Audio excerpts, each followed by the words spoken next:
আমার আল্লাহ বলেন ওয়া তুইজ্জু মান তাশা ওয়া তুযিল্লু মান তাশা। ইজ্জত দেওয়ার মালিক আমার আল্লাহ, জিল্লত দেওয়ার মালিক আমার আল্লাহ। আমার নবী তিনি রাহমাতুল আলামিন, তিনি নবী হইয়া পেটের ভিতরে পাথর বাঁধছে। সাহাবী পাথর নিয়ে আসছে, আর রাসূলুল্লাহ খাবার খাই না কয়েকদিন ধরে, আজকে এই যে দেখেন পেটের ভিতরে পাথর বাঁধছি একটা। আমার নবী বলেন সাহাবী তুমি পেটের ভিতরে পাথর বেঁধেছ একটা, আর আমি নবী এই যে পেটটা খুইলা দেখা দিলাম, আমি নবী পেটের ভিতরে পাথর বাঁধছি দুইটা। একটু চিন্তা করে দেখেন, নবীর খাবারের জন্য ঘরে খাবার নাই, টাকা পয়সা নাই, এরপরেও কি আমার নবীর দাম কম নাকি? সৃষ্টির শ্রেষ্ঠ। ওয়ামা আরসালনাকা ইল্লা রাহমাতাল লিল আলামিন। রাহমাতুল লিল আলামিন নবী, রাহমাতুল লিল আলামিন নবী, কোরআনে প্রমাণ। আশিক বিনে কে বুঝিবে আমার দয়ার নবীর শান, উম্মত বিনে কে বুঝিবে আমার দয়ার নবীর শান। নবী আমার মদিনারি বলবো,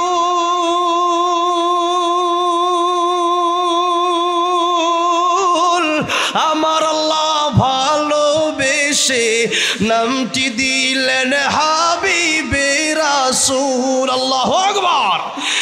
নবী আমার মদিনারি বুলবুল,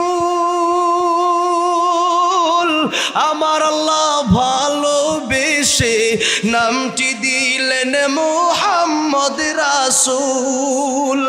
ওই নবীকে ভুল বুঝিলে,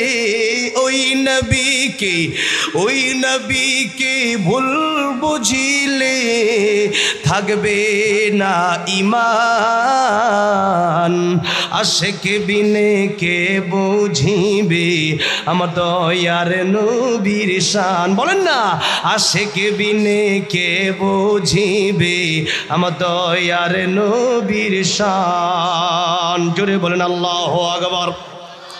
আমার ভাইরা, আমার মুরব্বী মুজিরা, যে কথা বলতেছিলাম, টাকা পয়সা দিয়ে মানুষের মতো মানুষ হওয়া যায় না। আল্লাহ রাব্বুল আলামিন সূরা রহমানের ভিতরে বলেছেন আল্লামাল কুরআন খালাকাল ইনসান। 2 নম্বর আর 3 নম্বর আয়াতের ব্যাখ্যা আলেমরা যারা আছেন তারা তো জানেন, আপনারা যারা আছেন তারা হয়তো অনেক সময় শুনেছেন। আল্লাহ কোরআনের কথা আগে এনেছেন, এরপরে বলেছেন আমি মানুষ বানাইলাম, খালাকাল ইনসান। এবার এই তাফসীরের ব্যাখ্যায় লিখেছে মুফাসসিরিনে কেরামগণ, আল্লাহ রাব্বুল আলামিন কোরআনের কথা কেন আগে আনলেন, মানুষের কথা কেন পরে বললেন? কারণ অনেকেই দেখতে মানুষ, কিন্তু আসলে চরিত্রে তারা খাঁটি মানুষ হতে পারে না। এই জন্য আল্লাহ রাব্বুল আলামিন বলেন লাহুম কুলুবুল লা ইয়াফকাহুনা বিহা ওয়া লাহুম আয়ুনুন লা ইউবসিরুনা বিহা ওয়া লাহুম আযানুন লা ইয়াসমাউনা বিহা উলাইকা কাল আনআমি বাল হুম আদাল উলাইকা হুমুল গাফিলুন। আল্লাহ রাব্বুল আলামিন বলেন অন্তর আছে কিন্তু অন্তর দিয়া, কলব আছে কিন্তু কলব দিয়া ইসলামটারে বোঝার চেষ্টা করে না। দুনিয়ার খাবার দাবার দুনিয়া সব বুঝলো, কিন্তু আর দুনিয়া মাজরাতুল আখিরা, এই দুনিয়া পরকালের কর্মক্ষেত্র এটা বুঝলো না। ও দুনিয়ার মুসলমান, আল্লাহর গোলাম, আল্লাহ রাব্বুল আলামিন পরে বলতেছেন এই কানগুলো আমি আল্লাহ দিলাম তারে কোরআন শোনার জন্য, তারা কোরআন শুনলো না। আমি আল্লাহ চক্ষু দিলাম কোরআন দেখার জন্য, তারা দেখলো না। এরা কেমন?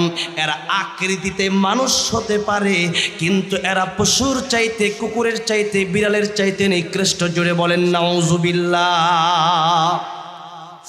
এই জন্য বুঝতে পারলাম কোরআনের আয়াতের মাধ্যমে আল্লাহ রাব্বুল আলামিন বললেন এই মানুষগুলো জাহান্নামে যাবে, আর একটা কুকুরও তো জাহান্নামে যাবে না, বরং আসহাবে কাফের কুকুরটাও জান্নাতে যাবে। আল্লাহু আকবার। আসহাবে কাফের কুকুরটাও যদি জান্নাতে যায়, আর আমি আপনি মানুষ হইয়া আমি আপনি যদি জাহান্নামের ভেতরে যাই, একটু চিন্তা করে দেখেন, একটা মিনিট তো আগুনের ভিতরে জ্বলার মতো ক্ষমতা আমার নাই। কিয়ামতের ময়দানে ওই জাহান্নামের আগুন আর কোটি কোটি গুণ বেশি পাওয়ার হবে। ওই জাহান্নামে জ্বলার ক্ষমতা কারো নাই। লা ইয়ামুতু ফিহা ওয়ালা ইয়াহইয়া, না মরবে না বাঁচবে। ওই দিন এই মানুষটাও বলবে, আল্লাহ যদি দুনিয়া থাকা অবস্থায় কুকুর হইয়া জন্ম নিতাম বড় ভালো হতো। আজকে তো কুকুর মাটি হয়ে গেছে, আজকে গরু মাটি হয়ে গেছে। মাঝে মধ্যে রাস্তা দিয়া চলি, মাঝে মধ্যে দেখি বড় বড় ট্রাকে করে গরু নিয়ে যায়। গরু ঘন্টার পর ঘন্টা রাস্তায় কষ্ট করতে করতে গরুর মুখ দিয়ে ফেনা বের হয়ে যায়, বড় কষ্ট লাগে দেখলে। অনেক সময় গরু জবাই করতে দেখলে বড় কষ্ট লাগে, কিন্তু মনে মনে ভাবি যদি এরকম গরু ছাগল হইতে পারতাম তাহলেও তো জাহান্নামের ভয় ছিল না। কিন্তু মানুষ হয়েছেন মানেই আমার জন্য হয়তো জান্নাত আছে, নয়তো জাহান্নাম আছে। প্রাণীর জবানে আল্লাহর জিকির বন্ধ হয়ে গেলে প্রাণীর মরণ হয়ে যায়, গাছের জবানে আল্লাহর জিকির বন্ধ হয়ে গেলে গাছের মরণ হয়ে যায়। যখন নদীর জবান থেকে আল্লাহর জিকির বন্ধ হয়ে যায়, তখন নদীর স্রোত বন্ধ হয়ে যায়। ও মানুষ, আমি আর আপনি আল্লাহর নাফরমানি করি, কিন্তু এরপরেও আমার আপনার জবান বন্ধ হয় না, এরপরে আমার মরণ হয় না। অনেকেই বলে আমার এত গুনাহ করি কিছুই তো হয় না। না না, লিয়াবলুয়াকুম আইয়ুকুম আহসানু আমালা। পরীক্ষার হলের ভিতরে ভালো লিখলেও হুজুর কিছু বলবে না, মন্দ লিখলেও শিক্ষক কিছু বলবে না, 3টা বেতের বাড়িও আপনারে দেবে না। খালি পৃষ্ঠা নেবেন হুজুরের কাছ থেকে, 8 পৃষ্ঠা লেখেন নাই, শুধুমাত্র আঁকছেন ফুলের গাছ আর ফলের গাছ। এরপরে যেমন চাই লেখার পরেও হুজুর দেখতেছে, স্যার দেখতেছে আপনি লেখছেন মন্দ, ভালো লিখতে পারেন নাই। হুজুর আর 2টা কাগজ দেন, ও স্যার আরো 2টা কাগজ দেন। স্যার কাগজ দিয়ে দিল, হুজুর কাগজ দিয়ে দিল, কাগজ দিয়ে এবার আন্তাজি আঁকে। কিন্তু এই আন্দাজে আঁকলে আর কি হবে, হুজুর দেখে আর হাসে। খবর এখন হবে না, যেদিন রেজাল্ট দেওয়া হবে এদিন বোঝা যাবে কে কেমন পরীক্ষা দিয়েছিল। যেদিন রেজাল্ট দেওয়া হবে সেদিন কারো মুখে হাসি, কারো মুখে কান্না। এই জন্য রেজাল্টের দিন একদিন আসবে, ওইটা কিয়ামতের কঠিন ময়দান। সেই দিন হয়তো ডান হাতে আমলনামা দেওয়া হবে, আর নয়তো বাম হাতে আমলনামা দেওয়া হবে। ডান হাতে যদি আমলনামা দেওয়া হয় শান্তি আর শান্তি, বাম হাতে যদি আমলনামা দেওয়া হয়, বাম হাতে কিন্তু সাধারণভাবে আমলনামা দেওয়া হবে না। এই বুকের হাড্ডি গুড্ডি ডিল মেশিন দিয়ে ছিদ্র করিয়া এই হাতটারে বুকের ভিতর দিয়ে ঢুকাইয়া পিছন দিক দিয়ে হাতটারে বের করে এই হাতের ভিতরে আমলনামা দেওয়া হবে। এরপরে বান্দা পড়তে পারবে না, চোখ হলো সামনে, আমলনামা পিছনে। ফেরেশতারা বলবে আল্লাহ তার এখন গাঁটটাকে ঘোরায় দেব, ও ঘোরায় দাও। কি একটা অবস্থা হবে সেই দিন, ওই মানুষগুলা শাস্তি শুরু হয়ে যাবে। যেই মুহূর্তে তাকে আমলনামা পড়তে বলা হবে, বান্দা আমলনামা পড়বে 24 ঘন্টার ভিতরে 1 ঘন্টার সময়ও আমি আল্লাহরে দিতে পারি নাই। সকালে বের হয়েছে আমার কাজের জন্য, বিকেলে বের হয়েছি খেলার জন্য, রাতে বের হয়েছি চা পান করার জন্য, 9টায় বেরিয়েছি সিনেমা দেখার জন্য, 12টায় বাসায় এসে ঘুম, ওই ঘুম দিয়ে আবার পরের দিন 12টা। এমন ঘুম ঘুমাইলেন যেই ঘুম হলে আর পরে জীবনে উঠতে পারবেন না, এমন ঘুম হতে পারে কি পারে না। এই জন্য জীবনে কত ঘুমাতে পারবে, কবরে যাওয়ার পরে শুধু ঘুম আর ঘুম। ইমানদারের জন্য শুধু ঘুম আর ঘুম। এই জন্য দুনিয়া ঘুমের জায়গা না, দুনিয়া খাওয়ার জায়গা না, দুনিয়া জৈবিক চাহিদা পূরণ করার জায়গা না। আরে কুকুরও সে ভালো বুড়া খায়, কুকুরও গোস্ত খায়, আপনিও গোস্ত খান, কুকুরও ভাত খায়, আপনিও খান, কুকুরও ঘুমায়, আপনিও ঘুমান, কুকুরও তার যৌবনের চাহিদা পূরণ করে, আপনিও আপনার যৌবনের চাহিদা পূরণ করেন। তাহলে পার্থক্যটা কোথায় মানুষের ভিতরে আর কুকুর গরু বিড়াল ছাগলের ভিতরে? পার্থক্যই হলো আল্লাহর ইবাদত। কিসে পার্থক্য জোরে বলেন? আল্লাহর ইবাদত। এবার আসুন যেই কথা বলতেছিলাম, আল্লামাল কুরআন খালাকাল ইনসান, মানুষের মতো মানুষ ততক্ষণ হওয়া যাবে না যতক্ষণ বান্দা কোরআন না শিখবে। যারা কোরআন শরীফ শিখবে এরাই হলো আসল মানুষ। কথা বলেন ঠিক না বেঠিক? সূরা তাহরিমের আয়াত নম্বর 6 আল্লাহ রাব্বুল আলামিন বলেন, কু আনফুসাকুম ওয়া আহলিকুম নারা, নিজেরা জাহান্নাম থেকে বাঁচাও, পরিবারকে জাহান্নাম থেকে বাঁচাও। ইয়া আইয়ুহাল্লাযীনা আমানু কু আনফুসাকুম ওয়া আহলিকুম নারা, হে ঈমানদারেরা নিজেরা জাহান্নাম থেকে বাঁচাও, পরিবারকে জাহান্নামের আগুন থেকে বাঁচাও। এই আয়াতের ব্যাখ্যায় মুফাসসিরিনে কেরামগণ লিখেছে, জাহান্নাম থেকে নিজে বাঁচবেন, পরিবারকে বাঁচাবেন কেমনে? একটা হলো নবীর, একটা হলো কোরআন, আরেকটা হলো সুন্নাত। তারাকতু ফীকুম আমরাইন লান তাদিল্লু মা তামাসসাকতুম বিহিমা কিতাবাল্লাহি ওয়া সুন্নাত রাসূলি। আল্লাহ নবী বলেন, আমি চলে গেলাম কিন্তু তোমাদের জন্য দুইটা জিনিস আমি রেখে গেলাম। এই দুইটা জিনিস যদি তোমরা আঁকড়ায় ধরতে পারো তোমরা পথভ্রষ্ট হবা না। 1 নম্বর আল্লাহর কোরআন, 2 নম্বর আমি নবীর সুন্নাত। 2 নম্বর কি? নবীর সুন্নাত। খালি হাদিস হাদিস বললেন কিন্তু হাদিস নিজেও বুঝলেন না, মানবেন কিভাবে? এই জন্য হাদিস হাদিস করে লাভ নাই। নবীজি নিজে বলতেছেন, তারাকতু ফীকুম আমরাইন লান তাদিল্লু মা তামাসসাকতুম বিহিমা কিতাবাল্লাহ ওয়া সুন্নাত রাসূলি। একটা হলো কিতাব আল্লাহ, আল্লাহর কোরআন, আরেকটা হলো সুন্নাত রাসূলি, আল্লাহর নবীর সুন্নাত। এখন আসেন, মানতে হলে দুটাই মানতে হবে। আমাদের সমাজে কিছু লোক আছে আহলে কোরআন, এরা খালি কোরআন মানে, আবার কিছু লোক আছে খালি হাদিস মানে। একটা মানলে হবে না। আতিউল্লাহ ওয়া আতিউর রাসূল, মানতে হলে দুটাই মানতে হবে। কোরআনও মানতে হবে, সুন্নাহও মানতে হবে। মানেন তো ঠিকই কিন্তু বলেন না। ফজরের নামাজ কয় রাকাত, জোহরের নামাজ কয় রাকাত, আসরের নামাজ কয় রাকাত কোরআন শরীফে আছে নাকি? আছে। কয় রাকাত কেমনে পড়বেন বিস্তারিত আছে। তো নবীজি হাদিস শরীফের ভিতরে বই লেগেছে, ওইটা ঠিকই মানে, কিন্তু বলে আমি কোরআন মানে হাদিস মানি না। হাদিস মানবো কেন? এই জন্য এগুলো নিয়ে লম্বা চূড়া আলোচনা। যেই কথা বলতেছিলাম, জাহান্নামের আগুন থেকে যদি নিজে বাঁচতে হয়, পরিবারকে বাঁচাতে হয়, কোরআন শিক্ষার বিকল্প কোনো রাস্তা নাই। এই জন্য আল্লাহর কোরআন নিজে শিখতে হবে, পরিবারকে শেখাতে হবে। বড় আফসোস, 60 বছর 70 বছর হয়ে যায় কিন্তু আল্লাহর কোরআন শিখে না, নামাজ হয় না। আহারে, জীবনে নামাজ পড়লেন কিন্তু নামাজটা হয়তো কবুল হয় নাই। এই জন্য এখনো সময় আছে, আল্লাহর কোরআন না শিখে কবরে যান না। কবরে কিন্তু রক্ষা হবে না। নামাজের সব কিয়ামতের ময়দানে কেমনে দিবেন? নামাজ ভঙ্গের কারণ কয়টা তাই তো আপনি জানেন না। নামাজের সময় হয়ে গেছে, নামাজেও দাঁড়ায় গেছে। আমি একদিন তাকায় দেখি ফোন আসছে, ফোন দুইরা বলতেছে নামাজে আসি, পরে কথা বলতেছে বুঝলে, আবার এইভাবেই। এই যদি হয় অবস্থা, একজন কাশি দিলে যদি আর একজন বলে কিসে, তুমি কিসের কাশি দাও, এই যদি হয় অবস্থা। এই তো নামাজ আমাদের। ওযুর ফরজ জানি না, গোসলের ফরজ জানি না। গোসলের সময় কুলি করতে হয়, নাকে পানি দিতে হয়, কানে পানি দিতে হয়, সমস্ত শরীর ধৌত করতে হয়। কয়জন জানেন? অনেকেই হয়তো এটা জানেও না। অনেকে আছে গোসল করেছে, আমি নিজে দেখেছি, কুলিও করে না, নাকেও পানি দেয় না, ফরজ গোসলই হয় নাই, না পাক। নামাজটা হবে কিভাবে? হারাম খায় পেট ভরছেন, হারাম খাওয়ার পরে এবার আপনি নামাজ পড়লেন। এই নামাজ ইন্নাস সালাতা তানহা আনিল ফাহশাই ওয়াল মুনকার হবে কিভাবে? এই জন্য নামাজ তখনই আপনার পরিপূর্ণ হবে, হালাল খেতে হবে, গোসল ওযু ঠিকভাবে করতে হবে, কোরআন শরীফের তেলাওয়াত সহি শুদ্ধভাবে করতে হবে। কোরআন শরীফের তেলাওয়াত 100 ঘরের ভিতরে খবর নিয়ে গেলে দেখা যাবে 80 ঘরের উপরে লোকের আজকে কোরআন শরীফ পারে না। কোরআন শরীফের ভিতরে শুধু শুদ্ধ অশুদ্ধ, আরো বড় দুঃখের ব্যাপার। কয়েকদিন আগে ধরে মাহফিলে এসেছিলাম, সেখানে হয়তো কথাটা বলেছে আমার পরিপূর্ণ খেয়াল নেই। অনেকে ওয়াজ করে, তারাও পর্যন্ত আজকে কোরআন শরীফ তেলাওয়াত করতে পারে না।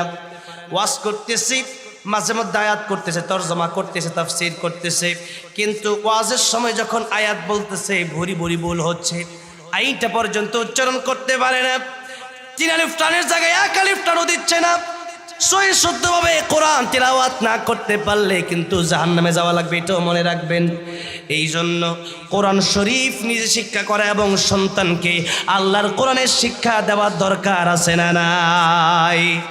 এবার আসেন, যেই কথা বলতেছিলাম, আপনার সন্তানকে শুরু থেকে কোরআনের প্র্যাকটিস করান।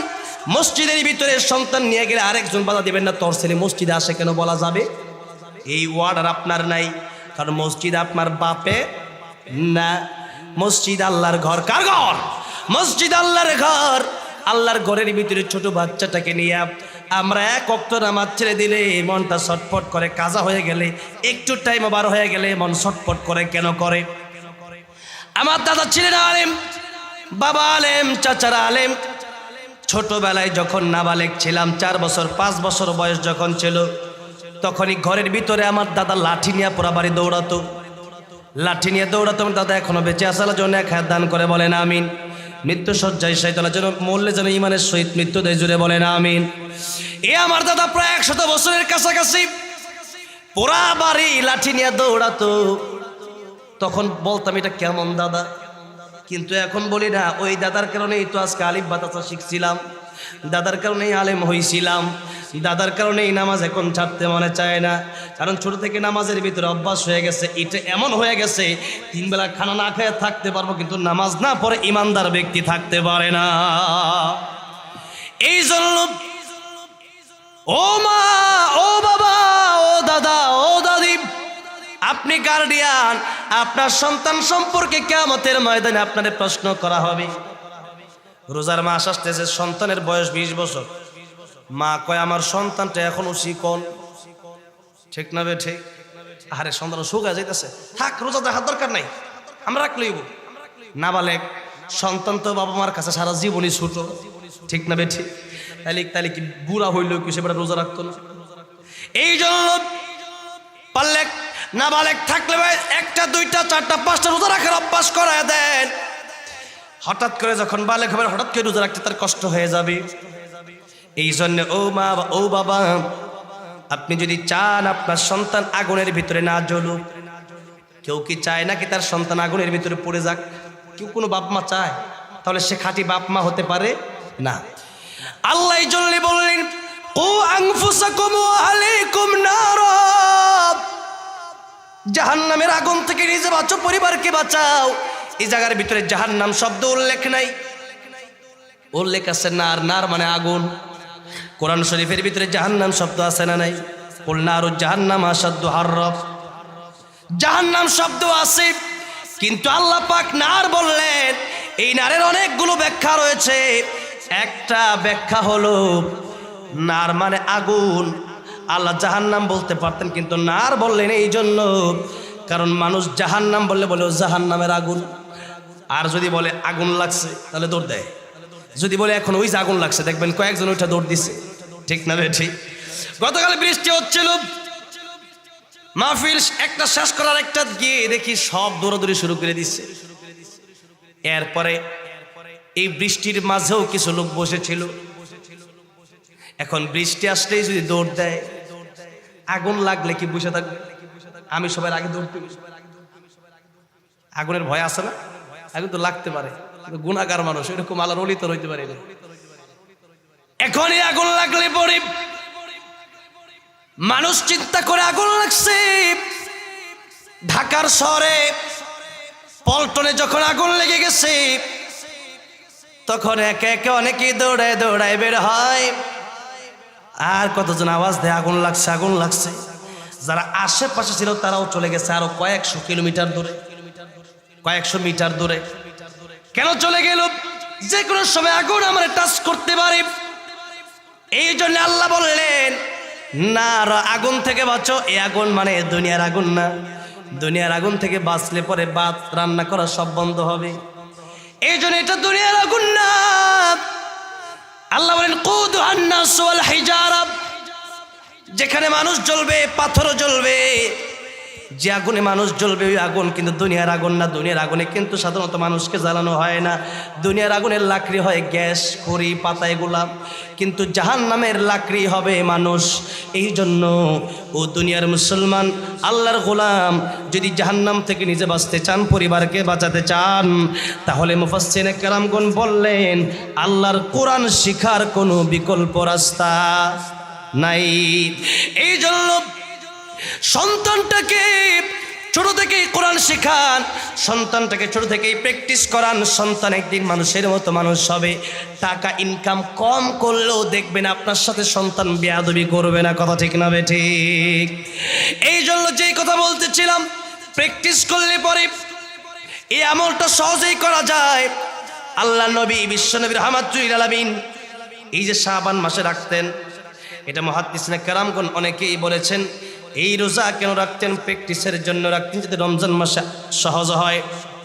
এবার আসেন উসামা ইবনে যায়েদ রাদিয়াল্লাহু আনহু, নবীর একজন খুব প্রিয় সাহাবী।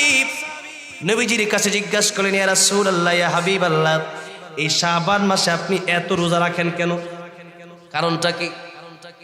আল্লাহ নবী, বিশ্বনবী রাহমাতুল লিল আলামিন বলেন, উসামা, আমি এত রোজা রাখি দুইটা কারণে। এক নম্বর কারণ হলো ইন্না ইদ্দাতাশ শুহুরি ইনদাল্লাহি 12 শাহরান ফি কিতাবিল্লাহ ইয়াওমা খালাকাস সামাওয়াতি ওয়াল আরদা মিনহা আরবাআতুন হুরুম। আল্লাহ কোরআনে বলেছেন, আকাশ জমিন যেদিন আল্লাহ সৃষ্টি করেছেন সেদিন থেকে আল্লাহর গণনায় 12টা মাস রয়েছে। কয়টা মাস? 12 মাস। এই 12 মাসের ভিতরে 4 মাস সম্মানিত, মুহররম, জিলকদ, জিলহজ। আরেক মাসের নাম হলো রজব মাস। এখন সম্মানিত মাসের এক মাসের নাম রজব মাস।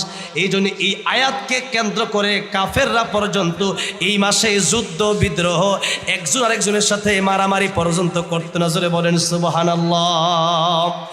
এই রজব মাস হলো সম্মানিত মাস, আর রমজান মাস হলো 12 মাসের শ্রেষ্ঠ মাস। এই 12 মাসের শ্রেষ্ঠ মাস হলো রমজান মাস। রমজানের ব্যাপারে আল্লাহ রাব্বুল আলামিন বলেন, আস-সাওমুলি ওয়া আনা আজজি বিহি, রোজা বান্দা আমার জন্য রাখে, আর বান্দার এই রোজার পুরস্কার আমি আল্লাহ দুনিয়াতে দেব না, আমি আল্লাহ ফেরেশতার মাধ্যমে দেব না। কিয়ামতের ময়দানে আমার বান্দার রোজার পুরস্কার আমি আল্লাহ নিজ হাতে দিয়ে দেব। এটা হচ্ছে একটা। আরেকটা হলো অন্য রাওয়ায়াতে আসছে, ওয়া আনা উজজা বিহি, যে বান্দা আমার জন্য রোজা রাখবে সে বান্দা আমার জন্য রোজাটা রাখলো। কারণ দুনিয়ার অন্য অন্য আমল মানুষকে দেখানোর জন্য করা যায়, কিন্তু রোজা মানুষকে দেখানোর জন্য করা যায় না। নামাজ পড়ার জন্য নেতা দৌড় দিছে, ওযু আছে না নাই তার খবর নাই। ভোট রাখবে, ভোট। এখন যদি নামাজ না পড়ে তাহলে ভোট তো অনেকেই দেবে না। আর আমাদের দেশ তো মুসলমানের দেশ, নেতাই করছে কি ওযু আছে না নাই খবর নাই, নামাজের ভিতরে ঢুকছে, নামাজও শুরু করে দিছে। এই যে নামাজ পড়লো, এই নামাজ তো আল্লাহর জন্য পড়লো না, এই নামাজ তো মানুষকে দেখানোর জন্য পড়লো। জাকাত দিয়ে দিল কয়টা লুঙ্গি করে শাড়ি, সবাই একরকম না, কিছু লোক আছে জাকাত দিয়ে দিল কয়টা লুঙ্গি কয়টা শাড়ি দিয়ে দিল, 3 মাস যেতে না যেতে এটা ছিঁড়ে যায়। এরকম লোক আছে জাকাত দেখানোর জন্য দেয়, এরপরে জিকির একটা তাসবিহ লা ইলাহা ইল্লাল্লাহ পড়তেছেন, তাও মানুষকে দেখানোর জন্য করা যায়। টাকা পয়সা আছে, হজ না করলে মানুষ বলবে কি এত কিপটা, এই জন্য হজও করে আসছে, আমাকে যেন আলহাজ বলে। কিন্তু রোজা এমন এক ইবাদত, রমজান মাসে রোজা কোনো বান্দা মানুষকে দেখানোর জন্য রাখতে পারে না। এই বান্দা ঘরের ভিতরে একা একা যদি 1 বোতল পানি পুরোটা পান করে ঘরের বাইরে যদি আবার আসে, কেউ বুঝবেই না রোজা রাখছে কি রাখছে না। জোরে বলেন ঠিক না ঠিক?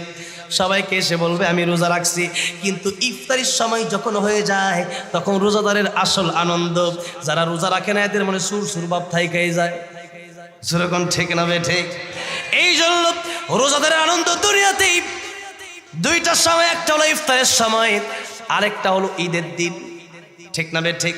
ও মনোরম জানের ওই রোজার শেষে এলো খুশির ঈদ, তুই আপনাকে আজ বিলিয়ে দে শুন আসমানি তাগিদ, তোর সোনা দানা বালা খানা সব রাহে লিল্লাহ, তোর সোনা দানা বালা খানা সব রাহে লিল্লাহ, দে জাকাত মুর্দা মুসলিমেরাজ ভাঙাইতে নিদ, রমজানের ওই রোজার শেষে এলো খুশির ঈদ, তুই আপনাকে আজ বিলিয়ে দে শোন আসমানি তাগিদ।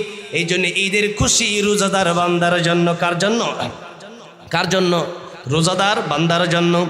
এই জন্য আল্লাহ বলেন সওমুলি, আল্লাহ বলেন সলাতুলি, আল্লাহ বলেন হাজ্জুলি, আল্লাহ বলেন যাকাতুলি, আল্লাহ বলেন সওমুলি, রোজা আমার জন্য বান্দা রাখে। কারণ বান্দা মানুষকে দেখানোর জন্য রোজা রাখার কোনো সুযোগ নাই।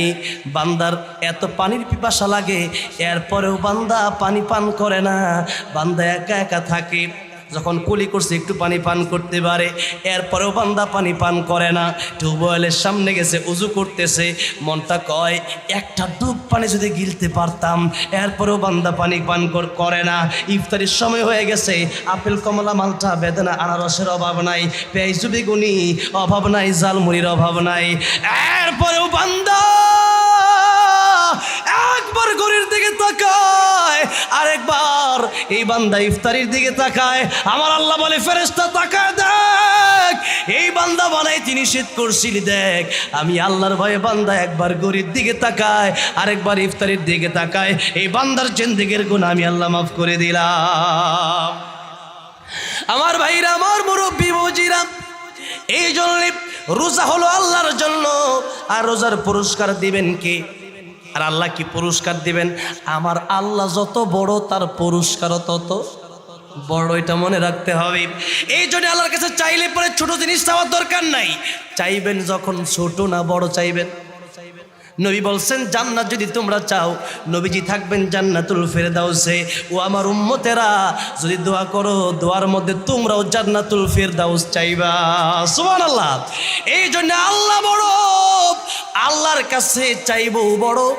দোয়া যদি করেন, আপনি মনে করবেন না দোয়া কবুল হবে না।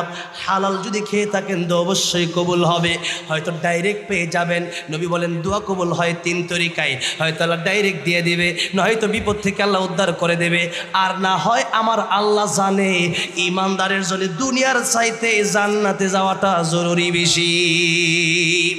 কারণ এই দুনিয়া সিজনুল মুমিন ওয়া জান্নাতুল কাফির, এই দুনিয়া মুমিনের জন্য জেলখানা আর কাফেরের জন্য জান্নাত। এই জন্য মুমিন বান্দার জন্য দুনিয়া কষ্টের জায়গা। দোয়াটা আমি আল্লাহ কবুল না করে তারে পরকালের নেকি হিসাবে তারে জান্নাতের মেহমান বানিয়ে দেব। এই জন্য দুনিয়ার সব বিফলে গেলেও দোয়া বিফলে যেতে পারে না। দোয়া যে কোনো সময় করতে পারেন, খাই নামাজের পরে হাত উঠায় করতে হবে এরকম না, যে কোনো সময় আল্লাহর কাছে চাইতে পারেন, ওটা দরকার ওটা দরকার। যখনই যা কিছু দরকার চাইবেন কার কাছে? কিন্তু আজকে আমাদের সমাজে আল্লাহর কাছেও চাইয়া কানা বুধু আইয়া কানাস্তাইন বলে, আবার মাজারে গিয়াও চায়, আছে না নাই? বাবাজি, আমার ভাইয়েরা, আমার বন্ধুরা, আমার আল্লাহর কাছে পীরে চায়া পীর হইছে। আপনিও যদি আল্লাহর কাছে চাইতে পারেন, আপনি ওইরকম অলি হওয়ার চেষ্টা করেন, ওই অলি আপনার কিছুই দিতে পারবে না, দিতে পারে একজন। জোরে বলেন তিনি কে? আমার ভাইরা, আমার মুরব্বী বাজি, একটা কথার মাধ্যমে স্পষ্ট করতে চাই কথাটা। আল্লাহর নবী, বিশ্ব নবী রাহমাতুল লিল আলামিন, নবীর চাচা আবু তালেব কি বললেন? আবু তালেব, আপনি কালিমা পড়ে মুসলমান হন। ও চাচা, কালিমা পড়ার দরকার নাই, আপনি শুধু লা ইলাহা ইল্লাল্লাহ বলেন, মুহাম্মাদুর রাসূলুল্লাহ আপনার বলার দরকার নাই। আবু তালেব বলল, ভাতিজা আমি পারলাম না। আল্লাহ বলেন, ইন্নাকা লা তাহদি মান আহবাবতা ওয়ালাকিন্নাল্লাহা ইয়াহদি মান ইয়াশা ওয়া হুয়া আ'লামু বিল মুহতাদিন। ওগো নবীজি, হেদায়েত কিন্তু আপনার হাতে না, হেদায়েতের মালিক একজন, জোরে বলেন তিনি কে? এই জন্য মুসলমান, আল্লাহর নবী যদি হেদায়েত না দিতে পারে, বলেন তো দুনিয়ার কোন ওলি গাউস কুতুব হেদায়েত দিতে পারবে নাকি? এই তো কিছুদিন আগে নবীর রওজা শরীফ জিয়ারত করে আসলাম। নবীর রওজা জিয়ারত করে আসলাম, হাজার হাজার সাহাবায়ে কেরামদের কবরগুলো জিয়ারত করে আসলাম। একটা কবরেও দেখলাম না কেউ সেখানে গিয়ে সিজদা করতেছে। নবীর রওজায় আথার। আচ্ছা বলেন তো, পীর যদি হতে হয়, আমার নবীর চাইতে বড় পীর কি কেউ আছে নাকি? আমার নবীর চেয়ে বড় পীর দুনিয়াতে কেউ নাই, কেউ নাই। আমার নবীর কবরে গিয়া যদি কেউ সেজদা দিতে না পারে, আমার নবীর কাছে, আমার নবীর রওজায় যদি গিয়া কেউ চাইতে না পারে, বলেন তো দুনিয়ার মাজারে গিয়া সেজদার চাওয়ার কোনো সিস্টেম আছে নাকি? আল্লাহ রাব্বুল আলামিন বলেন, ইন্নাল্লাহ লা ইয়াগফিরু আন ইউশরাকা বিহি ওয়া ইয়াগফিরু মা দুনা যালিকা লিমান ইয়াশা ওয়া মান ইউশরিক বিল্লাহি فقد افترى إثما عظيما ومن يشرك بالله فقد ضل ضلالا بعيدا ومن يشرك بالله فقد حرم الله عليه الجنة ومأواه النار। আল্লাহ বলেন, আমি আল্লাহ চাইলে তোমাদের জীবনের সব গুনাহ মাফ করে দেব। আমি আল্লাহ রহমান, আমি আল্লাহ রাহিম, আমি আল্লাহ গফফার, কিন্তু একটা গুনাহ মাফ করব না, ওই গুনার নাম হলো শিরকের গুনাহ। বলেন তো, এই কপালটা আল্লাহ সিজদা দেওয়ার জন্য, এই কপালটা সিজদা দেওয়ার জন্য আল্লাহ কয়জনকে সিজদা দিতে বললেন? সিজদা কয়জনকে দেব? আল্লাহ নবী বললেন, আল্লাহকে বাদ দেওয়া দুনিয়ার কাউকে সিজদা দেওয়া যাবে না। যদি দেওয়া যেত, বলতাম ও মহিলারা, তোমাদের স্বামীকে তোমরা সিজদা করো। যদি দেওয়া যেত, তার মানে স্বামীর মর্যাদা বাড়ায়া দিলেন। সুবহানাল্লাহ, স্বামীর মর্যাদা বাড়ায়া দিলেন। ও মা, ও বোন, আপনার স্বামী যখন ঘরে যায়, তাকে যদি আপনি একটা মিনিট খেদমত করতে পারেন, একটা গ্লাস পানি পান করাতে পারেন, নফল নামাজ পড়লে যে সওয়াব হতো, আপনার স্বামীর এই খেদমত করার কারণে চেয়ে বিশেষ সওয়াব আল্লাহ আপনার আমলনামায় দিয়ে দিবেন। আর আল্লাহর নবী অন্য হাদিস শরীফের ভিতরে বলছেন, অধিকাংশ নারীরাই জাহান্নামে যাবে দুই কারণে। এক নম্বর কারণ, নারীরা বেশিরভাগ স্বামীর অবাধ্য হয়। দুই নম্বরে, নারীরা লানত দেয় বেশি বেশি। তুই মরস না কি লিগা? আমাদের কাজে পড়ে আছে অনেক সময় বলে, আমি মরি না কি লিগা। কয়েকদিন আগে এক শিল্পী গান বানাইছিল, আমি কেন মরি না, আজরাইল কে আমার চেনে না। আজরাইল নাকি তারা চিনে না। চিন্তা করছে, তো মইরা দেখ, তোর আজরাইল চিনে কি চিনে না? ঠিক না? ঠিক বলেন। অনেকে মরার জন্য খুব শক্তা, প্রেম করে ভালো লাগে না, এরপরে চিন্তা করছে যে সেটা তো আমার শেখা দিয়েছে, মরে যাই। ও গেছে গাছের সাথে আত্মহত্যা করার জন্য। ও যুবক, ও যুবতী, আত্মহত্যা করার জন্য যদি মনে চায়, হাসার কথা বলছি না, নবীজি বলছেন, যারা গলায় ছুরি দিয়ে আত্মহত্যা করবে তাদের শাস্তি কি হবে ভালো করে শুনেন। কিয়ামতের ময়দানে এরা বারবার গলায় পুষ দেবে আর মরবে। আল্লাহ বলবেন, কত মরতে পারিস মর। যেই ব্যক্তি ফাঁসি দিয়ে মরবে, ওরে আল্লাহ গাছে ফাঁসি দড়ি ঝুলাইয়া দেবে, বলবেন তুই বারে বারে ফাঁসি নিয়ে আর বারবার মর। যেই ব্যক্তি বিষ পান করে মরবে, ওই ব্যক্তির হাতে বিষ দেওয়া হবে। একবার বিষ পান করে মরবে, আবার তার হাতে বিষ দেওয়া হবে, আবার মরবে। এরকম তার শাস্তি চলতেই থাকবে। জোরে কর নাউজুবিল্লাহ। কবরে যাওয়ার সাথে সাথে কবরে আযাব শুরু হয়ে যাবে। জোরে কর নাউজুবিল্লাহ। এখন চিন্তা করে দেখেন, এই ব্যক্তিরা যদি আত্মহত্যা করে, মনে করে মরলাম তো শেষ, তার মানে ওর চিন্তা চেতনা অন্যরকম।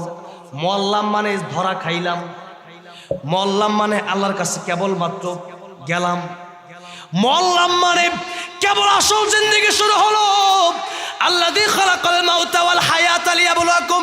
সূরা মুলুকের 2 নম্বর আয়াতের ব্যাখ্যায় মুফাসসিরে কেরামগণ লিখেছেন, 3-4টা ব্যাখ্যা এসেছে, এর মধ্যে একটা ব্যাখ্যা হলো মৌত আগে দিলেন কেন, জীবন পরে দিলেন কেন। মাউতা ওয়াল হায়াতার কারণ হলো মানুষের আসলেই মরণ আগে, আর আসল জীবন হলো পরকালের জীবন।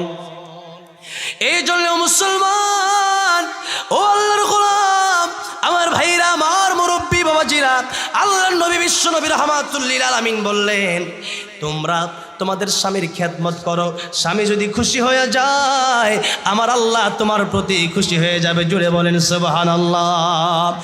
আর স্বামীদেরকে বলছি, আপনারা শুধু এই কথা চিন্তা করবেন না স্বামীরা খালি দেবেই দেবে। ও স্বামী, আপনার আদর্শ গ্রহণ করার দরকার আছে।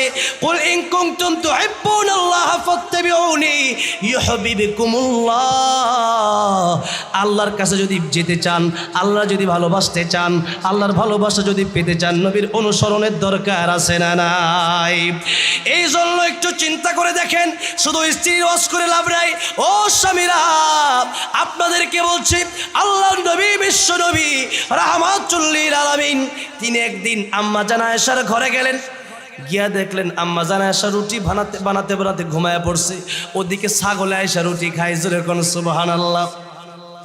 এদিকে নবী করলেন কি, নবী নিজেই রুটি বানালেন, নিজেই গোশত পাকালেন। সুবহানাল্লাহ কোন।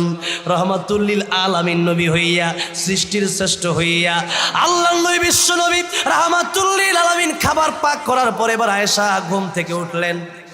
আয়েশা অবাক হয়ে গেলেন, আমার নবী যিনি বিশ্ব নবী রাহমাতুল লিল আলামিন, যিনি এত বড় মর্যাদা যার, তিনি নাকি আজকে রুটি বানালেন, গোশত পাকালেন। আল্লাহর নবী বলেন, আয়েশা চিন্তার কোনো কারণ নাই, অবাক হওয়ার কোনো কারণ নাই। আমি নবী, তোমার নবী হলে কি হয়েছে, তোমার তো আমি স্বামী, ঠিক না বে ঠিক? জোরে কোন। আমি নবী হইলে কি হয়েছে, আমি তো তোমার স্বামী, আমিও তোমার সাথে কাজে কর্মে সহযোগিতা করতে চাই। আল্লাহু আকবার। এই জন্য ও স্বামীরা, স্ত্রীকে আনছেন, খালি তো স্ত্রীর ওয়াজ হুজুর মহিলা খরচ খুব ভালো করে করেন, মহিলার কথা শোনে না। আজকে তো অনেক স্বামীও আছে দাজ্জাল স্বামী, খালি মারে আর মারে, মারে আর মারে, জোরে কোন ঠিক না বে ঠিক? এই জন্য আল্লাহর নবী বিশ্ব নবী রাহমাতুল লিল আলামিন উনি কি কোনোদিন বউ পিটাইছেন নাকি? উনি তো কোনোদিন বউ পিটাইলেন না। আপনি পিটান কেন? এই যে নবীর আদর্শের উপর যদি থাকতে চান, স্ত্রীকে ভালোবাসার দরকার আছে না নাই? আমার স্ত্রীও যদি দাজ্জাল মার্কা হয়ে যায়, আপনার বাপ মারে যদি মনে করে ওটাই বাড়ির লোক না, তাহলে বাপ মার কথায় স্ত্রীকে তালাক দেওয়া যাবে, কিন্তু স্ত্রীর কথায় বাপ মারে ছাড়া যাবে। বাপ আর মা আপনার জন্য জান্নাত, বাপ মা আপনার জন্য জাহান্নাম। বাপ মার দিকে তাকাইলে কবুল হজের সওয়াব, যেরকম সুবহানাল্লাহ। মায়ের দিকে একবার তাকাইছেন, কবুল হজের সওয়াব। বাপের দিকে একবার তাকাইছেন, আমার আল্লাহ কবুল হজের সওয়াব দিয়ে দিবেন। কিন্তু আমরা তো বাপ মার দিকে তাকাই না, তাকাই শুধু মোবাইলের দিকে, তাকাই পরনারীর দিকে, কিন্তু বাপ মার দিকে তাকাইলে মনে হয় সময় নাই। বাপ মা ডাক দিলে বলে, কি ডাক দেয়, তো ডাকো গেলি গা, ঠিক না বেঠি? এই জন্য পিতা মাতার মূল্যায়ন করেন। পিতা মাতা যদি খুশি হয়ে যায়, আমার আল্লাহ খুশি হয়ে যাবেন। দুনিয়াতে শান্তি, পরকালে চিরমুক্তি দিয়া আল্লাহ জান্নাতের মালিক বানিয়ে দিবেন। এই জন্য আমার ভাইরা, আমার মুরব্বী বজিরা, যেই কথা বলতেছিলাম, আল্লাহ নবী বিশ্ব নবী রাহমাতুল লিল আলামিন বললেন, আল্লাহ ছাড়া কাউকে সিজদা করা যাবে না। সিজদা যদি করা যেত, তোমাদের স্বামীকে তোমরা সিজদা করতে স্ত্রীরা, কিন্তু সেই সুযোগও দুনিয়াতে আর নাই। সুতরাং কাউকে সিজদা করা যাবে না। এই যে পরশুদিন আর দিবাগত রাত্রে শবে বরাত আসতেছে। শবে বরাত বলেন আর লাইলাতুন নিসফি মিন শাবান বলেন। সেই হাদিসের ভিতরে প্রায় 8 জন সাহাবীর উপরে হাদিসটা বর্ণনা করেছেন, ইন্নাল্লাহা লা ইয়াতলিউ ফি লাইলাতিন নিসফি মিন শাবান ফায়াগফিরু লিজামিই খালকিহি ইল্লা লিমুশরিকিন আও মুশাহিনিন। এই শবে বরাতের রাতে নবীজি বলছেন, আল্লাহ সবাই রে মাফ করে দেবে, 2 ব্যক্তির আল্লাহ মাফ করবে না। কয় ব্যক্তির মাফ করবেন আল্লাহ? 1 নম্বর, যে ব্যক্তি শিরক করবে, আল্লাহর কাছেও চাইবে, মাজারে গিয়েও চাইবে, আল্লাহর কাছেও চাইবে, গাছের কাছেও চাইবে, আল্লাহর কাছেও চাইবে, দেব দেবীর কাছেও চাইবে। আরে হিন্দুরা তো আল্লাহরেও মানে, খ্রিস্টানেরাও তো আল্লাহরে মানে, ইহুদিরা নাস্তিকরা শুধু মানে না, কিন্তু ইহুদিরাও মানে, খ্রিস্টানেরাও মানে, বৌদ্ধরাও মানে, হিন্দুরাও মানে। আমাকে ভারতে এক জায়গায় গ্রেফতার করা হলে পরে আমাকে অনেক ধরনের প্রশ্ন করা হলো রিমান্ডে। আমাকে একজন অফিসার বলতেছিল, হিন্দু অফিসার, আপনি কিসের কথা বলেন? আমি বললাম আমি তো কোরআনের কথা বলি, আল্লাহর কথা বলি। বলো আল্লাহ তো গডের কথাই তো বলেন। আমি বললাম হাত। এবার বললো আপনিও মানেন, আমিও মানি, তো সমস্যাটা কোথায়? আমি বললাম আমি মানি আল্লাহ একজন, আর আপনি আল্লাহও মানেন, আল্লাহর সাথে আরো 33 কোটিও মানেন। এটাই তো সমস্যা। আল্লাহ পাক যত নবী রাসূল পৃথিবীতে পাঠিয়েছেন সবাইকে একটা দুটি দায়িত্ব আল্লাহ রাব্বুল আলামিন দিয়েছেন। আল্লাহ রাব্বুল আলামিন বলেছেন ওয়ালা কদ বাআসনা ফি কুল্লি উম্মাতির রাসূলান আনি আবুদুল্লাহ ওয়াজতানিবুত তাগুত। এই পৃথিবীতে যত নবী রাসূল আমি আল্লাহ পাঠালাম, সমস্ত নবী রাসূলকে আমি আল্লাহ দুটি জিনিসের দাওয়াত দেওয়ার জন্য বললাম। 1 নম্বর গোলামি হবে, ইবাদত হবে কার? 1 নম্বর ইবাদত হবে আল্লাহর। 2 নম্বরে সমস্ত নবী রাসূলগণ বলেছেন ওয়াজতানিবুত তাগুত, তাগুতকে তোমরা বর্জন করো, অর্থাৎ আল্লাহ বাদ দিয়া অন্য কারো ইবাদত করা যাবে না। এই জন্য হিন্দুরাও কিন্তু আল্লাহরে মানে, কিন্তু তারা মনে করে এই দেবদেবী লাত মানাত উজ্জা মনে হয় তারা তাদেরকে পূজা করলে মনে হয় তারা আল্লাহর কাছে নিয়ে যাবে।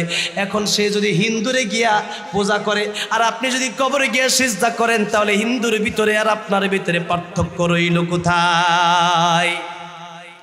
এই জন্য কবি বলেছেন নামে মুসলমান নাকি কামে মুসলমান, নামে কামে মিল না হলে বইবে যে তুফান। তুমি নামে মুসলমান নাকি কামে মুসলমান।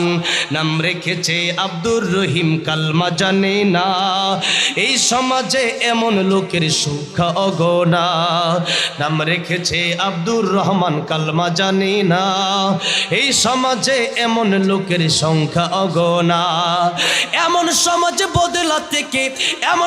বদলাতে কে রাখবে অবদান? তুমি নামে মুসলমান নাকি কামে মুসলমান, তুমি নামে মুসলমান নাকি কামে মুসলমান। কথা ঠিক না বেঠিক? এই জন্য চাইতে হবে, ইবাদত করতে হবে, গোলামি করতে হবে একজনের, তিনি কে? আল্লাহ ছাড়া কারো কাছে মাথা নত করা যাবে না, আল্লাহ ছাড়া কারো কাছে চাওয়া যাবে না। আল্লাহ যা বলেছেন, রাসূল যা করেছেন, এটার নাম ইসলাম। আল্লাহ যা বলেছেন, রাসূল যা করেছেন, এর বাইরে কোনো ইসলাম হতে পারে? বাবা কি বলছে, দাদা কি বলছে, আমার পীর বাবা খাজা বাবা, এটা দিয়ে ইসলাম চলে? এটা দিয়ে ইসলাম চলে না। আমার আল্লাহ কি বলেছেন কোরআনে, আমার নবীর জীবনে নবী কি বাস্তবায়ন করেছেন, সেটা দেখে আমাদের চলতে হবে। এই জন্য দুনিয়ার মানুষের কথায় উদ্বস করা যাবে না। আগে দেখতে হবে সে ব্যক্তি যেই কথা বলতেছে এটা কোরআনের সাথে মিল আছে না নাই, সে ব্যক্তি যেই কথা বলতেছে এটা নবীর সাথে মিল আছে না নাই, সে ব্যক্তি যেই কথা বলতেছে সাহাবায়ে কেরামদের সাথে মিল আছে না নাই। আমার ভাইরা, আমার মুরব্বী বাবাজিরা, এই জন্য যেই কথা বলতেছিলাম, আল্লাহ রাব্বুল আলামিন সব গুনাহ মাফ করে দিবে, কিন্তু আল্লাহ শিরকের গুনাহ মাফ করবে। এবার আসুন আরেকটা কথা বলেই দিই, যেহেতু আজকে মাহফিল পাইছেন, 2-1 দিন পরে হয়তো অনেকেই শবে বরাতের রাতে ঘুরবেন, অর্থাৎ লাইলাতুন নিসফি মিন শাবান। এই যে একটা হাদিস, ইযা কানাত লাইলাতুন নিসফি মিন শাবান ফাকুমু লাইলাহা ওয়া সুমু ইয়াওমাহা ফাইন্নাল্লাহা তাআলা ইয়ানজিলু ফিহা লিগুরুবিশ শামসি ইলাস সামাঈদ দুনিয়া ফায়াকুল আলা মিন মুস্তাগফিরিন ফাআগফির লাক, আলা মিন মুস্তারজিকিন ফারযুকহু, আলা মিন মুবতালান ফাউআফিয়াহু, আলা কাযা হাত্তা ইয়াতলুআল ফাজর। ইবনে মাজাহ শরীফের হাদিসটা যদিও যঈফ, কিন্তু আমলের ক্ষেত্রে কোনো সমস্যা নাই। দিনের বেলায় রোজা, শাওয়াল মাসে তো নবী এমনিই বেশি রোজা রাখতেন, এজন্য আমরা রোজা রাখলে কোনো সমস্যা নাই। এবার আসেন লাইলাতুন নিসফি মিন শাবান, এই শাবানের মধ্য রজনী উপলক্ষ করে সারা রাত ঘুরলাম, আড্ডা দিলাম, মিষ্টি খাইলাম, ফজরে গেলাম না। সবে বরাতের কোনো দাম আছে? জোরে বলেন এই দাম আছে নাকি? আগে দেখতাম, এখন কমে গেছে। চিংড়ি মাছের বাগা বসতো 20 টাকা 30 টাকা চিংড়ি মাছের বাগা, এক বাগা 2 বাগা নিলে আরেক বাগা ফ্রিও দিয়ে দিত মাঝে মধ্যে। এখনো মাঝে মধ্যে 5 কেজি গোস্ত কিনছেন, এখন দোকানদার কি করবে, আপনারা 4-5টা গোস্ত ফ্রি দিয়ে দিল, নেন আর 2টা বেশি নেন। এবার আসেন, আপনি বাড়িতে গোস্ত নিয়ে আসলেন, আপনার স্ত্রী বললো কত কেজি, বললেন যে 5 কেজি নিয়ে আসলাম, তার সাথে ফ্রি পাইছি 5 টুকরা। স্ত্রী বললো এটা তো কত বড় ভুল করে ফেলছো, 5 কেজি না নিয়ে আইসা যেটা শুধুমাত্র ফ্রি দিছিল ওইটা নিয়ে আসলাম, তাহলে তুই তো। এখন আপনি যদি দোকানদারকে গিয়া বলেন 5 কেজি গোস্ত দরকার নাই, ফ্রি যেটা দিতেন ওই 4-5 টুকরা আমার দিয়ে দেন, একবেলা খামো না, দিবে নাকি আপনার? দোকানদার উল্টা মায়েরও দিতে পারে। এই মেয়ে তুমি কি বলো, মাথায় সমস্যা আছে নাকি তোমার? ঠিক তেমনি ভাবে সারা বছর নামাজের খবর নাই, সবে বরাত নিয়ে পাগল হয়ে গেছে, সারা মাস রোজার খবর নাই, সবে কদর নিয়ে পাগল হয়ে গেছে। নামাজ যার জন্য সবে বরাত তার জন্য, রোজা যার জন্য সবে কদর তার জন্য। সারা বছর নামাজ নাই, রোজা নাই, ইফতারি খাওয়ার বেলায় কয় ইফতারি না খেলে কি আরেক গুনাহ করবো নাকি? সারাদিন রোজা না খাই কে করছি এক গুনাহ। এত দামি দামি ইফতারি, এরা পুরান ঢাকা অনেকে বলে, এদিকে তো বলে না, এরা পুরান ঢাকার অনেক লোকেরাই বলে রোজা না রাইখা করছি এক গুনাহ, ইফতারি না খায় কি আরেক গুনাহ করবো নাকি? এইটা বেশি করে খেয়ালি, কমপক্ষে একটা গুনাহ বাদ যাক। চিন্তা করে ওর মাথায় বুদ্ধি কি? আমার ভাইরা, আমার মুরব্বী বাবাজিরা, এই জন্য শবে বরাতের রাতে পাগল হয়ে লাভ নাই।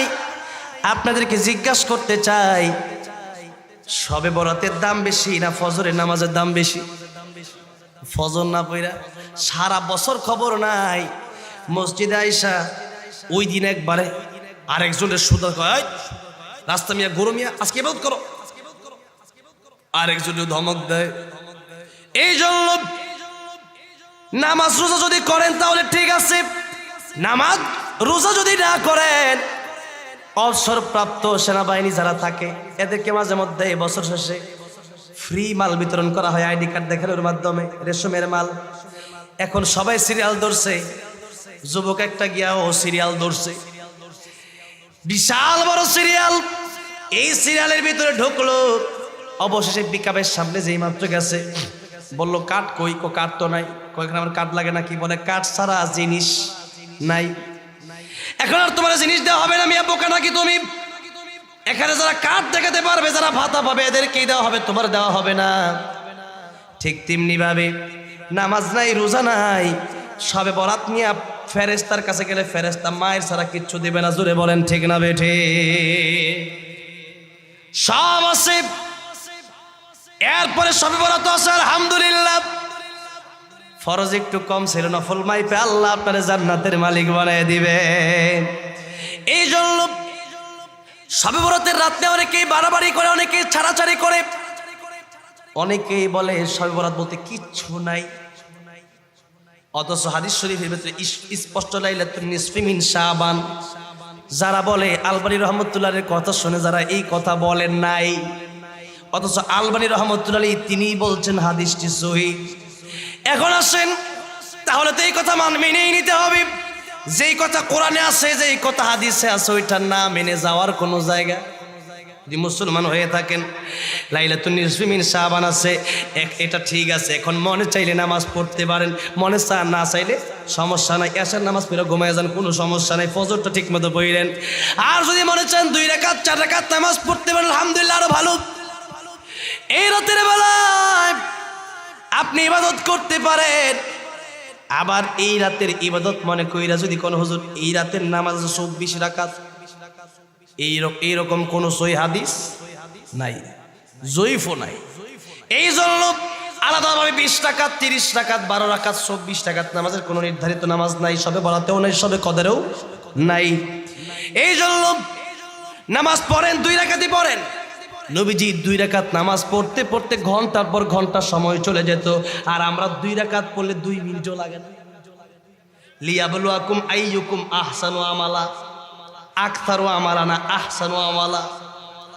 আমল বেশি করি কিন্তু এরপরেও শান্তি নাই।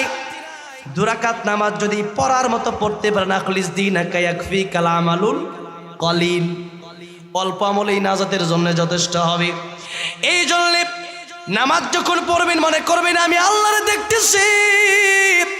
এ হাসানের সাথে নামাজ পড়বেন আর আমার আল্লাহ আমারে দেখতেছে কি দেখতেছে না, আমার আল্লাহ আমারে দেখতেছেন। একেবারে যদি আপনি নাই দেখেন কমপক্ষে এতটুকু মনে করবেন আমি না দেখলেও আমার আল্লাহ রাব্বুল আলামিন আমারে দেখতেছে কি দেখতেছে না। এই জন্য অল্প সময়ের ভিতরে শেষ করে দেব। আল্লাহ নবী বিশ্ব নবী রাহমাতুল লিল আলামিন লাইলাতুল বরাতের ব্যাপারে বলেছেন, লাইলাতুন নিসফি মিন শাবানের ব্যাপারে বলেছেন। এখন এই রাতের বেলায় আলাদাভাবে গোসল করে আপনি এরপরে গোসলের সাথে সাথে পানি ঝরবে, এরপরে সাথে গুনাহও ঝরে যাবে। এটা কিন্তু সত্য না? এই কথা আপনারা কে বলছে? খালি গোসল করলে গুনাহ ঝরে যাবে এত সহজ না। যদি বাঁচতে চান তওবা করেন আর বান্দার হক বান্দারে ফিরিয়ে দেন তাহলেই বাঁচা সম্ভব, এছাড়া বাঁচা সম্ভব না। এবার আসেন আরেকটা হচ্ছে হালুয়া রুটি, এরপরে কানে একটা ইয়ারফোন লাগায়া রাস্তার মোড়ে মোড়ে আড্ডা আছে না নাই? এরকম আড্ডা বন্ধ করতে হবে। ওই রাতের বেলা যদি মন চাই ইবাদত করেন, আনা মন চাইলে ঘুমান। এশার পরে যদি আপনি এশার নামাজ পড়ে ঘুমান, আবার যদি উঠে ফজরের নামাজ পড়েন, সারা রাত ইবাদত করলে যে সওয়াব হবে আল্লাহ সেই সওয়াব আপনার আমল নামায় দিয়ে দিবেন। এই জন্য আসুন এই শাবানে আল্লাহ নবী যা যা করেছেন আমরা তা করব, নবী যা করেন নাই আমরা তা করব না। এবার আসেন সামনে রমজান আসতেছে, এই রমজান উপলক্ষে এই যে বিশেষ একটা আমল নবীজি রোজা রাখতেন বেশি বেশি। আমি প্রথমেই বলেছিলাম উসামা ইবনে যায়েদ রাদিয়াল্লাহু আনহুমা জিজ্ঞাসা করেছিলেন, ইয়া রাসূলুল্লাহ ইয়া হাবিবাল্লাহ শাবান মাসে কেন বেশি বেশি আপনি রোজা রাখেন? নবীজি বলছিলেন দুই কারণে। মনে আছেনি আপনাদের?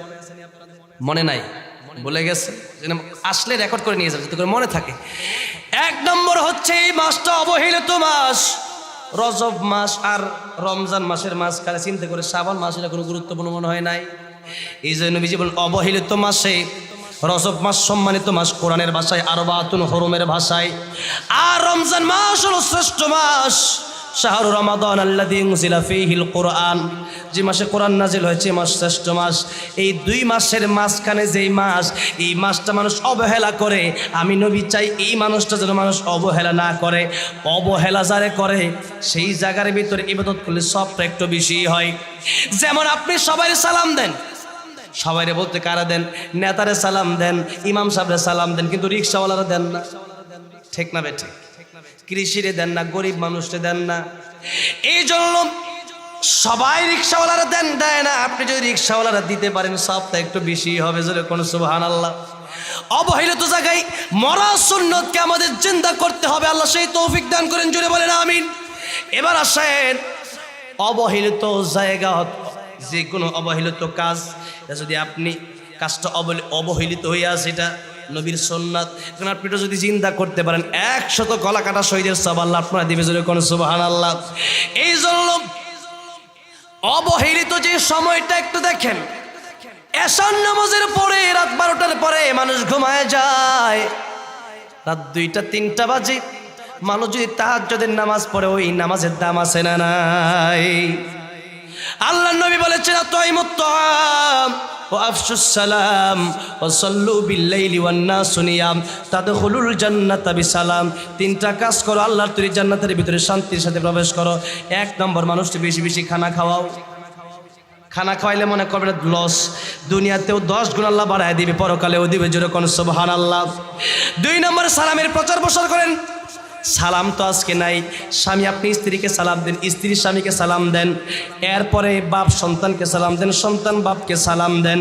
3 নম্বর রাতে রাত যখন গভীর হয়ে যায় তখন আল্লাহর সামনে দাঁড়ায় যান, নামাজের ভিতরে দাঁড়ায় যান।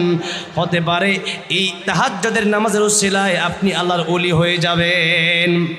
এই জন্য কথা সংক্ষিপ্ত করে দিচ্ছি, আরেকটা কথা বলি। আল্লাহ নবী বলেন মাসটা অবহেলিত, এই জন্য আমি রাখলাম রোজা যাতে করে মাসটার দাম বাড়ে। 2 নম্বর এই মাসে পুরা বছরের বান্দার আমলের হিসাব আল্লাহর কাছে চলে যায়, আল্লাহর কাছে ফেরেশতারা পেশ করে। আমি চাই রোজাদার অবস্থায় যেন আল্লাহর কাছে আমার ইবাদতটা পেশ হয়। এই জন্য সারা বছরের আমল আল্লাহর কাছে যখন পেশ হবে, রোজাদার অবস্থায় যদি পেশ হয় আল্লাহ খুশি হয়ে যাবে। মালিক যদি এসে দেখে কাজ খুব ভালো করে করতেছেন, খুব মনোযোগের সাথে করতেছেন, মালিক খুশি হবে না বেজার হবে? মালিক খুশি হবে, বড় বেতন 20,000 30,000 বেতন দিয়ে দাও। ও খুব ভালো কাজ করে, ঠিক না ঠিক বলেন?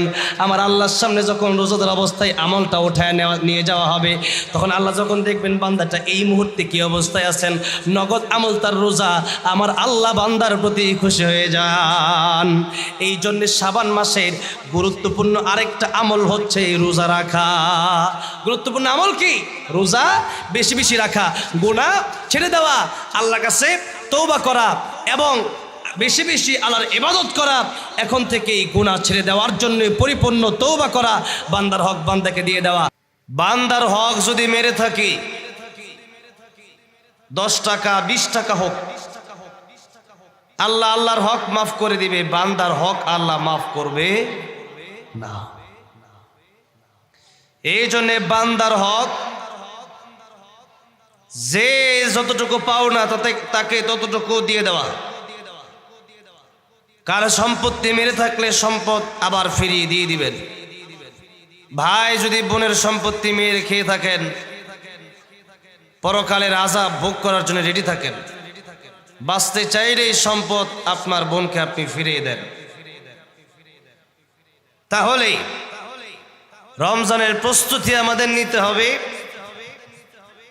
রমজানের প্রস্তুতি হিসাবে আমাদের এক একজনের এক এক রকম প্রস্তুতি চলছে। ক্রেতা মানে আমরা আর কি, আমরা যারা চাইল ডাইল আলু পেঁয়াজ কিনবো, আমাদের প্রস্তুতি হচ্ছে আমরা গাঠটি ভরে এরপরে বাজার করে বাড়িতে নিয়ে আসবো। গরম গরম পেঁয়াজ ও ইফতারির সময় সবার ঘরে থাকবে, আমার ঘরে থাকবে না, তা কি হয় নাকি? জিলাপি কিনতে হবে, দামি দামি খাবার কিনতে হবে, আজওয়া খেজুর কিনতে হবে, মরিয়ম খেজুর কিনতে হবে। এই সমস্ত চিন্তা আমাদের। আর কিছু ব্যবসায়ীদের, সব ব্যবসায়ী এক না, কিছু ব্যবসায়ী আছে অসাধু ব্যবসায়ী, তারা কিভাবে দাম বাড়াবে এই চিন্তায় আছে। এরপরে অনেক লোক আছে রমজান মাস আসলে পরে বিশাল করে একটা ইফতার পার্টি দেবে। সে তো নাম কামাবে যে আমার একটা ইফতার পার্টি সবাই দেবে, আমার টাকা পয়সা আমি দেবো না। এই নাম কামার জন্য অনেকে ইফতার পার্টিও দিতে পারে। তবে ইফতার আপনি সারাদিন রোজা রাখার পর আরেকজনকে আপনি যদি ইফতার করান, ওই ব্যক্তি রোজা রেখে যা সওয়াব পেল, আপনি তারা ইফতার করায় সেই সওয়াব পেয়ে যাবেন। সুবহানাল্লাহ বলবেন না? তাহলে আমরা কিন্তু একটা রোজার পাশাপাশি 30 রোজার পাশাপাশি কিন্তু আরো রোজার সওয়াবের অধিকারী হতে পারি আরেকজন রোজাদারকে ইফতার করায়া। তাহলে আমরা যাদের অনেকের আছে ইফতার খাওয়ার, ভালো একটা ইফতার খাওয়ার সামর্থ্য নাই, অনেকে আছে আপনি খাবেন 30 আইটেম, আপনি রমজানে 15 আইটেম খান, আর 15 আইটেম আপনি গরিবকে দান করে দেন। রাজি আছেন না ইনশাআল্লাহ? আল্লাহ তৌফিক দান করেন, বলেন আমিন। এবার আসেন প্রস্তুতি আমরা নেব কিভাবে? রমজান মাস সামনে আসতেছে, শ্রেষ্ঠ মাস সামনে আসতেছে। এই শ্রেষ্ঠ মাসকে অপেক্ষা করে নামাজ বাড়ায় দেন, ইবাদত বাড়ায় দেন। আর একটা গুরুত্বপূর্ণ প্রস্তুতি যেটা আল্লাহর নবী বিশ্বনবী রাহমাতুল লিল আলামিন নিয়েছেন, এই শাবান মাস আসলে পরে আল্লাহর নবী বিশ্বনবী রাহমাতুল লিল আলামিন এত পরিমাণ রোজা রেখেছেন।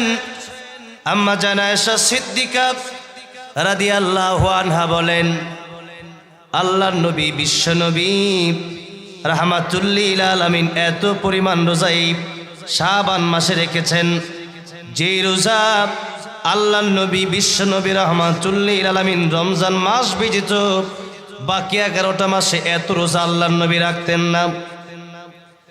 এই শাবান মাস আসলে পরে আল্লাহর নবী বিশ্বনবী রাহমাতুল লিল আলামিন এত রোজা রাখতেন কেন? অথচ আফজালুস সিয়াম বাদা রমাদান শাহরুল্লাহ, রমজান মাসের পরে সবচেয়ে উত্তম রোজা হলো মুহররম মাসের রোজা। এরপরে আল্লাহর নবী বিশ্বনবী রাহমাতুল লিল আলামিন এত পরিমাণে রোজা রাখতেন কেন? মুহাদ্দিসিনে কেরামগণ বলেছেন একটা কারণ হলো রমজান মাসে হুট করে রোজা রাখা যায় না। ছক্কা মারতে হলে খেলোয়াড়রা আগে ঢাকার ভিতরে প্র্যাকটিস করে, কি করে না? এই জন্য রাজনীতির ময়দানে নেতা যারা হয় আগে মেম্বার, পরে চেয়ারম্যান, এরপরে এমপি, এরপরে মন্ত্রী।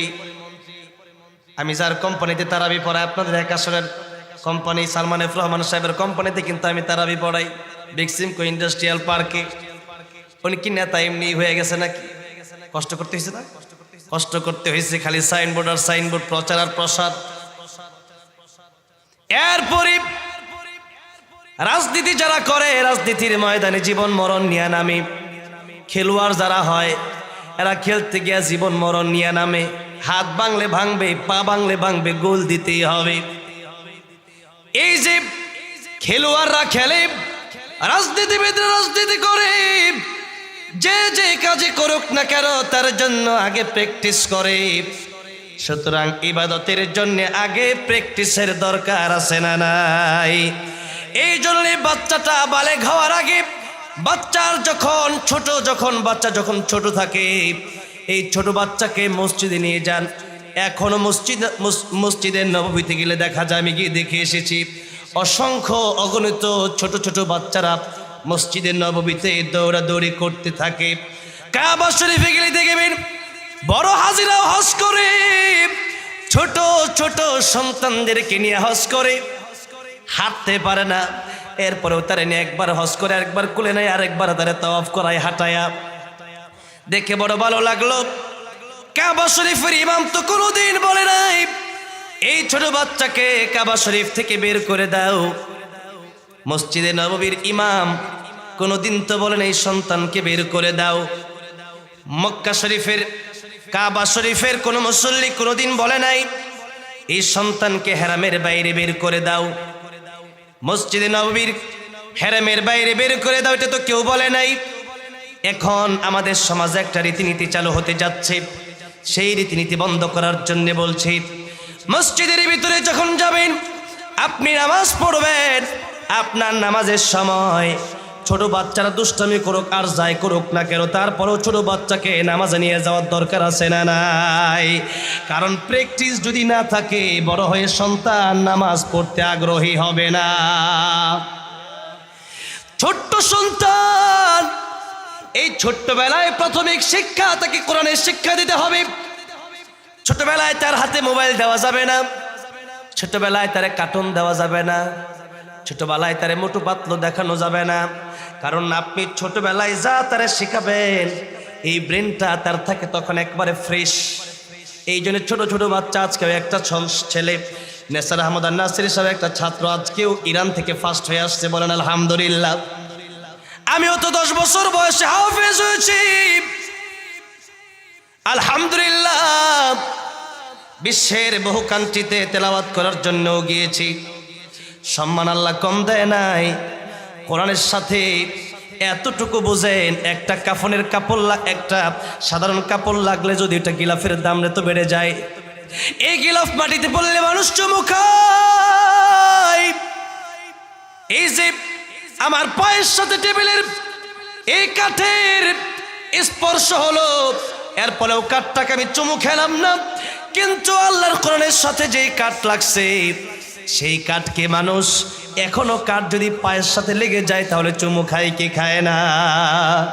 যদি আল্লাহর কোরআনের সাথে একটা গিলাফের সম্পর্ক হওয়ার কারণে, যদি আল্লাহর কোরআনের সাথে একটা কাঠের সম্পর্ক হওয়ার কারণে সেই কাঠের দাম, সেই কাপড়ের দাম যদি এত বেড়ে যায়, তাহলে মানুষ যদি আল্লাহর কোরআনের সাথে সম্পর্ক লাগায় দিতে পারে, ওই মানুষের দাম বাড়বে কি বাড়বে না?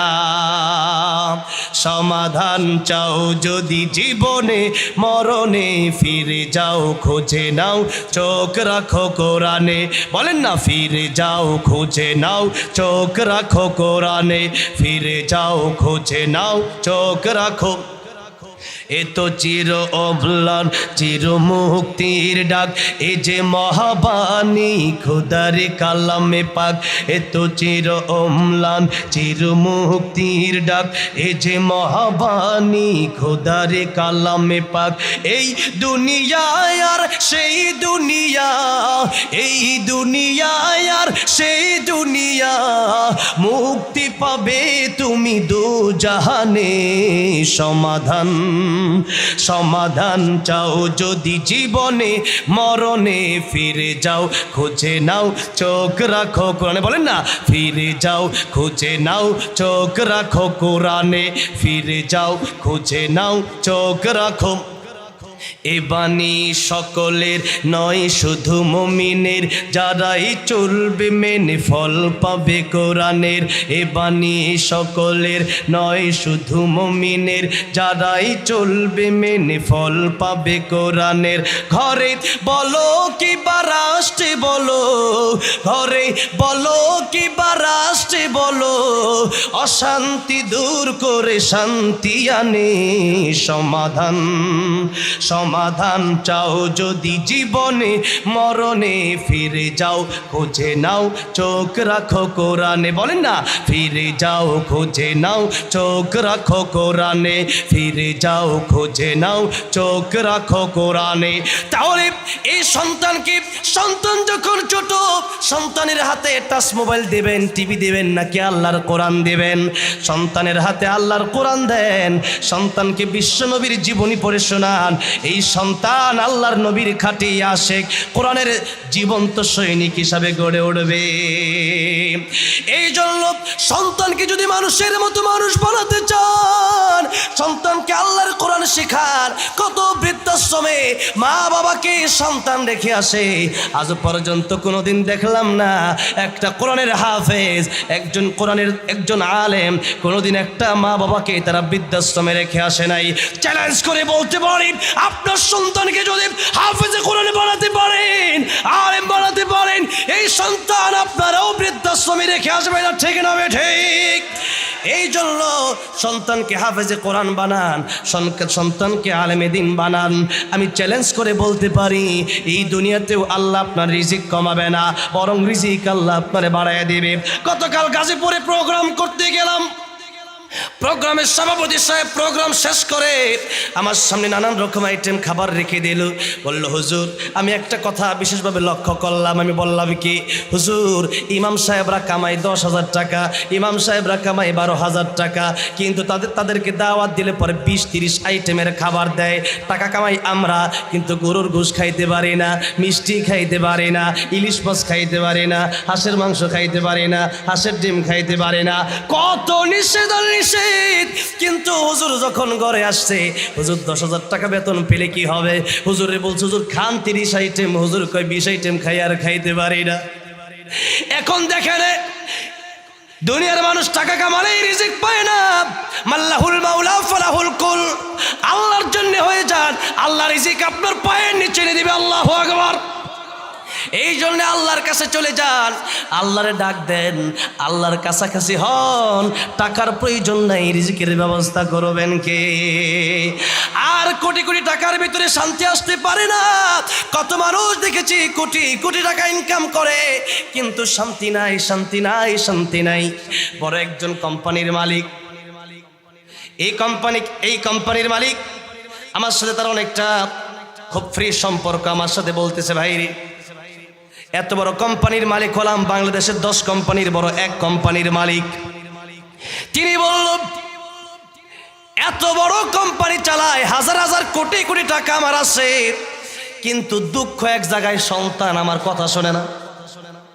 বলেন তো, টাকা যদি কোটি কোটি কামান, স্ত্রী যদি কথা না শোনে, সন্তান যদি কথা না শোনে, ইজ্জত যদি না থাকে, এই টাকার দাম আছে নাকি? এই টাকার কোনো দাম নাই। আর টাকা যদি না থাকে,